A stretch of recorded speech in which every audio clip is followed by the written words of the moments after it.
This is BBC News. I'm Jane Hill. The headlines at 2.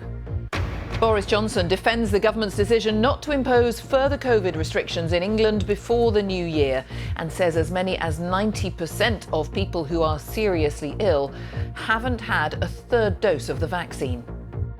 The overwhelming majority of people who are currently ending up in intensive care in our hospitals are people who are not boosted. But the Scottish Parliament is being recalled to address the record number of COVID infections in the country. Nicola Sturgeon is due to speak very shortly. We'll be bringing you that live. High demand for COVID PCR tests leaves people waiting for days.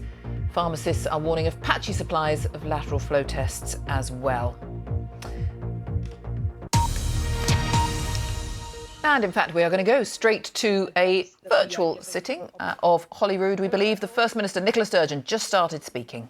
Closely in the days ahead as we assess the likely impact of this wave of infection and the continued necessity and proportionality of our response. I'll also briefly summarise the protective measures which took effect earlier this week to help slow spread and provide some further detail of the support available to businesses. Finally, I'll report on the delivery of booster vaccinations.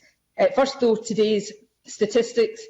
15,849 positive cases were reported yesterday, 28.9% of all tests carried out. Now, it's worth noting that the much higher test positivity experienced over recent days may be partially explained by people being more selective about when to go for a test over the Christmas period.